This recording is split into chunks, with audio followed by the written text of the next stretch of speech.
Hey there, ladies and gentlemen, and welcome back. I'm your host, PattSun, and today we're going to be taking a look at our cheating stories, where OP did not hesitate to kick out a cheater. Let's begin. 1 year after D-Day, I can look back and realize how pathetic she really was. Posted by Reddit user Dr. Gibbs. This story is out of a bad movie. My ex-fiancé had 2 kids from a previous relationship. By the end of this, you are going to be crying like a little bitch.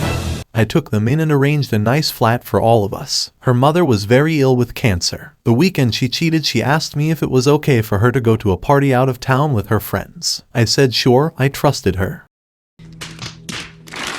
I stayed home babysitting her older kid. Her mom, who lives like 500 kilometers away and had just been put in palliative care, terminal cancer, so no more life-extending measures, just pain management, called me and told me she wasn't feeling well. I told her I'd drive to her the following day and pick her up and bring her to us, and she could chill until she felt well enough to be on her own. I woke up, made breakfast for the kid, drove up to Berlin, got the mom in the car, and on the way back, I stopped at a gas station to fill the tank. I was having a coffee and my friend sent me a message that said I'm so sorry. It was a link to an Instagram post from the festival where someone did a pan from the dance floor. There she was, the stupid ass hoe bag making out with some dude. Imaging the scene, me on the car, with her dying mother, her kid at home, and my piece of shit of a girlfriend on a festival, lightly kissing someone because she was on drugs. Her words, kid you not, took a screenshot, sent it to her, somehow managed to make it home. My best friend and his girlfriend were waiting for me at my apartment door with a bottle of whiskey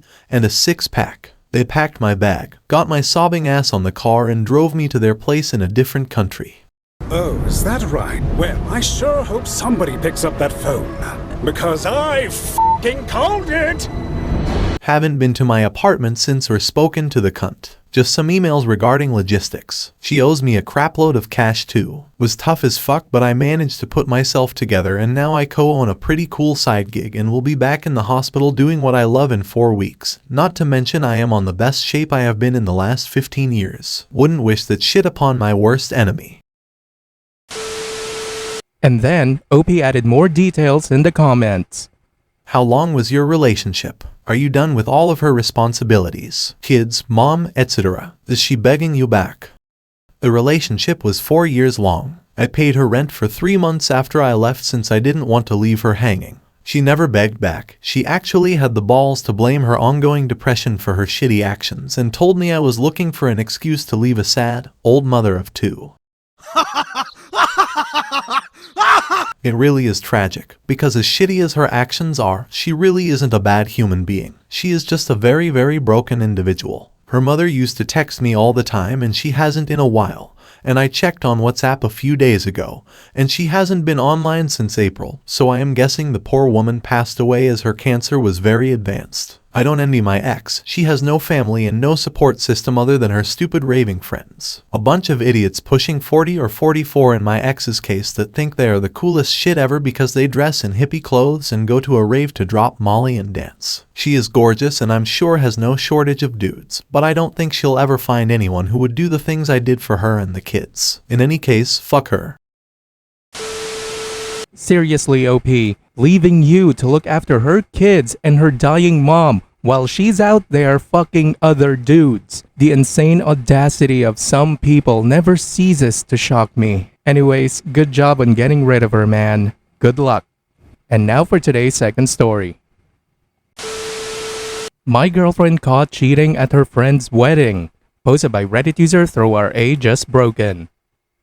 So I met my girlfriend, Karen, 5 years ago after she left her abusive boyfriend and moved back in with her parents and her small child. She dropped out of college when he got pregnant in her senior year, and he cheated and was physically abusive until she finally left him. We got introduced by one of her sorority sisters, Angie, who married a friend of mine, Dave. We connected and dated for a few months, and she and her son, Bobby, ended up moving in with me. The first few years were great. I got her to go back and finish her degree, and my dad got her a job where he works. About a year and a half ago, Karen reunited with some of her sorority sisters, and they started having a girls' night out every other Saturday, and she was also having drinks after work with some of her co-workers occasionally. And when I said something about it, she got defensive and we started arguing about it. Angie told her husband Dave that Karen was flirting a lot when they were out, to the point it started to bother her, and Dave gave me a heads up about it. So on one of their girls' night, I showed up at the bar and saw her flirting and letting a guy put his hands on her.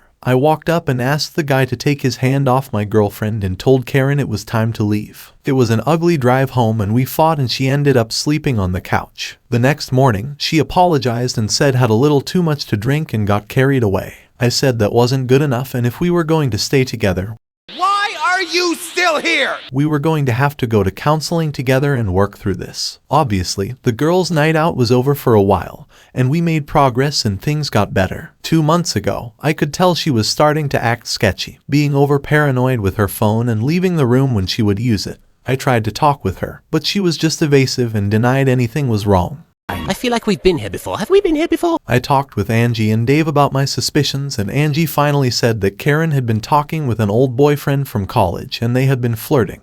Oh my god, this is happening again. When Angie called her out on it, Karen stated if she could keep both of them happy and I didn't find out, then what was the harm? She said I was a great provider and great with Bobby and she didn't want to lose that, but she needed more. Needless to say, that was devastating, but according to Angie, the old boyfriend lived in Houston, so there was no way they had anything physical, just long-distance flirting. One of Karen's sorority sisters asked her to be a bridesmaid at her wedding and we made plans to go, but Bobby developed an ear condition and was supposed to have tubes installed and so he could fly there with us, and I volunteered to stay with him while she went. It was a 3-day event with rehearsal dinner, bachelorette party, shower, and the event day itself. After the rehearsal dinner, Dave called and said Karen's old boyfriend had showed up and the two were hanging out and being very indiscreet.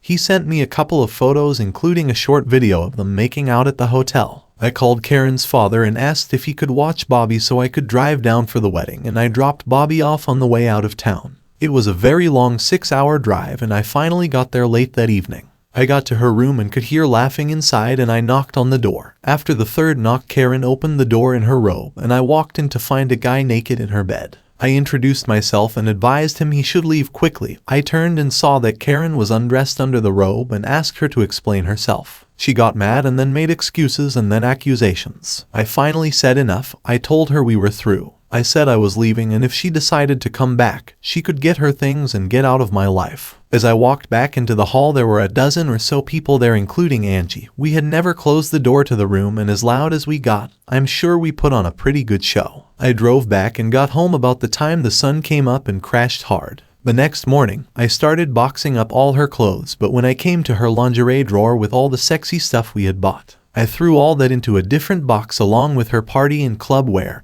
and sent it off to Goodwill. A couple of days later, when her flight got back, she called me from the airport, but her number was still blocked, so she had to Uber home. When she walked in, there were over a dozen boxes sitting in the living room with all of her and Bobby's stuff ready to go. I told her Bobby was at her parents' house and she could call her dad and have him help haul the rest of her stuff to his house or wherever she planned on staying. She tried to talk her way out of it, but I wasn't listening to her stories. She tried to load her suitcases in the car, but her key fob wouldn't work. I told her both cars were in my name and if she tried to take one of them, I would report it as stolen. Her dad finally showed up and I gave him the short story on why we were breaking up. He didn't say a lot, but we shook hands before he left. All that was a week ago. Dave and Angie have cut contact with Karen.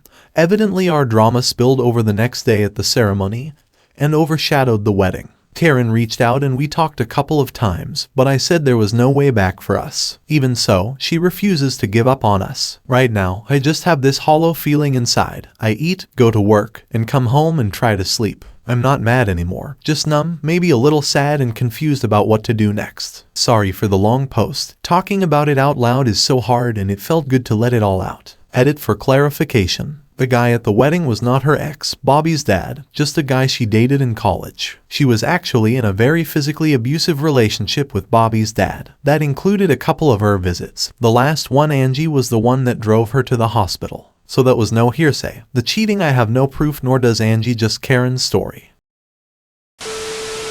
Damn, OP. You almost handled this perfectly. You just gave her too many chances before. But you showed that you have a spine and you know your worth. Congratulations for dodging a bullet, OP. She's not just a shitty girlfriend, but also a shitty mother and an all-around shitty human being. Viewer support is the best way for me to remain independent and continue bringing you these daily videos, which will always be here on my channels for you to watch absolutely free. So please consider subscribing to me on Rumble and on YouTube. Both will be linked in the description box down below. Thanks for listening, everyone. If you even somewhat enjoyed today's story, make sure to give this video a thumbs up, and if you really like it, consider subscribing to PattSun to never miss a future upload. Stay strong.